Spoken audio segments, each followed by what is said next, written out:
Bismillahirrahmanirrahim. Assalamualaikum warahmatullahi wabarakatuh. Para YouTuber sadayana, insyaallah dina bagian ayeuna simkuring bade nyandak logatan kitab Tijan Ad-Daruri, kitab Tauhid karangan Syekh Ibrahim Al-Bajuri. Mudah-mudahan manfaat khusus ka simkuring umum ka balarea sadayana muslimin muslimat. Bismillahirrahmanirrahim. Bismillahi ngawitan abdi ngawaskeun ieu kitab Tijan Ad-Daruri kalawan ngalaperkah kujibat dengan Allah Ar-Rahmani anu maparina nikmat di dunia kasih mukmin jeung kasih kafir, Ar-Rahimnya anu maparina nikmat di akhirat kasih mukmin unggul. Alhamdulillah ari sadaya jenis puji lillahi eta tetep kagungan Allah Rabbil alamin anu mangeranan sadaya alam. Wassalatu sareng ari rahmat wassalamu sareng kasalamatan ala Rasulillah eta tetep kautusan Allah sallamu gima parin rahmat sallallahu Gusti Allah alaihi ka Kanjeng Nabi wasallama sareng mugi maparin kasalamatan Allah. Wa ba'du sareng saparantosna ngucapkeun bismillah alhamdulillah shalawat salam fayaqulu mangka sasauran saha faqiru rahmati rabbih jalma anu butuh kana rahmat pangerana ieu fakir. Al-Khabiri anu maha waspada, Al-Basiri anu maha ningali. Ibrahimul Bajuri tegasna Syekh Ibrahim urang Bajuri. Dut taksiri anu ngabogaan lalawora. Dolaba tos merdih miniti kuring sabadul ihwani.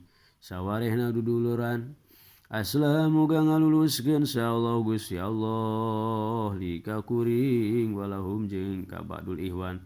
Al-hala kana tingkah wasana sareng kalakuan. Anak tu bakana ye nuliskeun kuring lahu ka badul ikhwan risalatan kana hiji risalah. Tasamilu anu ngurung eta risalah ala sifatil maula kana pirang-pirang sifat ka pangeranan. Wada diha jeung pirang-pirang lalawananana ieu sifatil maula.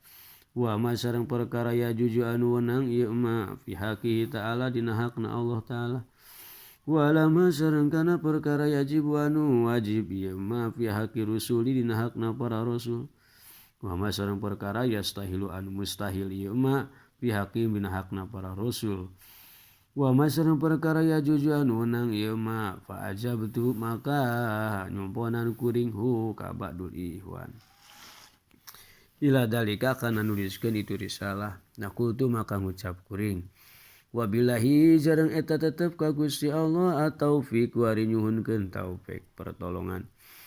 Wajib ala kulli mukallafin ka sakabeh jalma mukallaf naon aya ripa yen ngamaripatkeun ieu mukallaf mah kana perkara yajiban wajib ieu mah bihaqi ta'ala dina hakna Allah ta'ala.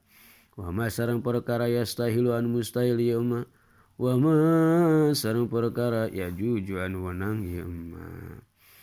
Wa yajibu mangka wajib ya kita lah dina hakna Allah ta'ala. Wajibna wajib akli. Wa yajibu mangka wajib akli ya kita lah dina hakna Allah ta'ala. Naon al wujudu sifat wujud hartosna aya. Wadiduhu sareng ari lalawanan sifat wujud al adamu eta eueuh. Wa dalilu sareng ari dalilna ala zalika kana itu sifat wujud wujudu hadihil mahlukoti eta ayana ieu saka pirang-pirang makhluk. Wa yajibu sareng wajib ya kita la dina hakna Allah ta'ala naon al-qidam sifat qidam hartosna heubeul. Wa manahu sareng ari maknana qidam anahu eta sanyana kalakuan. La awala eta taya mimitina eta tetep lahu ka Gusti Allah ta'ala. Wadiduhu sareng ari lalawanan sifat qidam al-hudus eta hudus hartosna anyar. Wadalilu sareng ari dalilna ala dalika kana itu sifat qidam annahu eta sanyana kalakuan. Laukana lamun teh mabukti Allah hadisan eta anu anyar la tajata yakin mika butuh Allah ila mudisin kanu nganyarkeun. Wa huwa sareng ari Allah butuh kanu nganyarkeun muhalun eta teh mustahil. Wa yajibu sareng wajib ya kita la dina hakna Allah ta'ala non al-baqo sifat baqo. Wa manahu sareng ari maknana sifat baqo annahu ta'ala tasanya na Gusti Allah ta'ala. La akhiro eta taya akhirna eta tetep lahu ka Gusti Allah.